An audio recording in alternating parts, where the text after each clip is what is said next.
पितरों का आशीर्वाद। पितरी कभी भी अपनी संतानों को परेशान नहीं करना चाहते हैं। वे बहुत दयालु होते हैं, लेकिन संतानों की उपेक्षा से दुखी हो जाते हैं, क्योंकि संतान के द्वारा श्राद्ध कर्म और पिंडदान आदि करने पर उन्हें तृप्ति मिलती है और वे अपनी संतानों को धन, धान्य और खुश रहने का आशीर्वाद देते हैं। पितरी ये नहीं चाहते कि उनकी संतानें उनको तृप्त करने के लिए बहुत कुछ करें। वे श्रद्धा भाव से किए गए श्राद्ध के खुशी के साथ स्वीकारते हैं। कहा भी गया है कि श्रद्धा के बिना श्राद्ध अधूरा होता है। इसी से जुड़ी है श्राद्ध पक्ष की पौराणिक कथा। जानते हैं कि कैसे श्रद्धा भाव से प्रसन्न होकर पितर देते हैं अपना आशीर्वाद। पौराणिक कथा के अनुसार जोगे और भोगे नाम के दो भाई थे। दोनों अलग अलग घरों में रहा करते थे।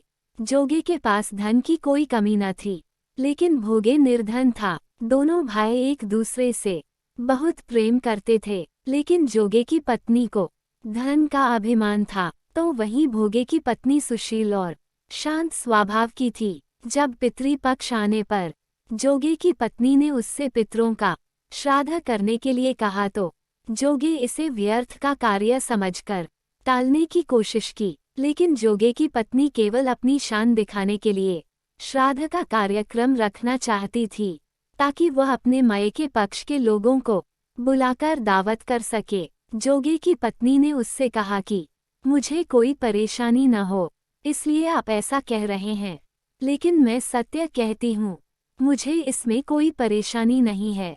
मैं भोगे की पत्नी को बुला लूंगी, हम दोनों मिलकर सारा काम कर लेंगी। दूसरे दिन भोगे की पत्नी सुबह आकर सारा कार्य करवाने लगी।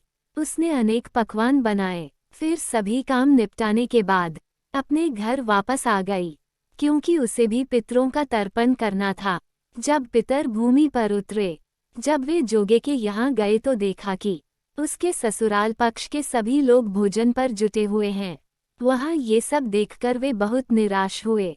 उसके बाद जोगे भोगे के पितर भोगे के यहाँ गए तो देखते हैं कि मात्र पितरों के नाम पर केवल अगियारी दे दी गई है।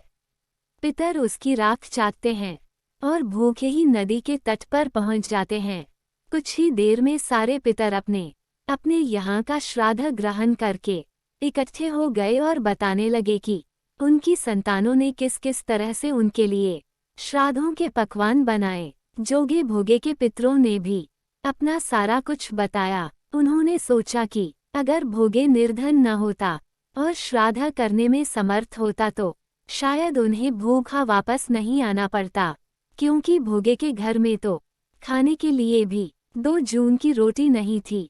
ये सारी बातें सोचकर पितरों को भोगे पर दया आ गई। अचानक से वे नाचकर गाने लगे कि भोगे के घर धन हो जाए, भोगे के घर धन हो जाए। सांझ का समय हो चला था, लेकिन भोगे के घर में खाने को कुछ भी नहीं था। उसके बच्चे भूखे थे। बच्चों ने अपनी माँ से कहा कि भूख लगी है।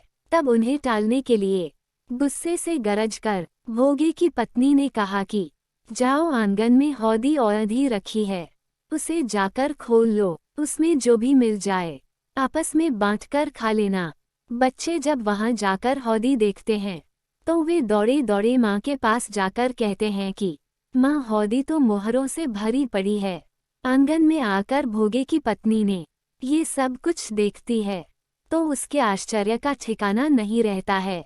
इस तरह पितरों के आशीर्वाद से भोगे भी धन धान्य से परिपूर्ण हो जाता है, लेकिन वह इस बात का बिल्कुल अहंकार नहीं करता है और अगले बरस पूरी श्रद्धा के साथ भोगे एवं उसकी पत्नी अपने पितरों का श्राद्ध करते हैं।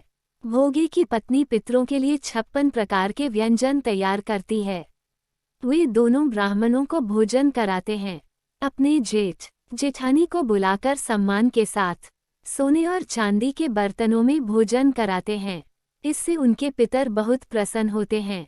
दोस्तों, अगर कहानी पसंद आए तो वीडियो को लाइक और चैनल को सब्सक्राइब अवश्य करें। धन्यवाद।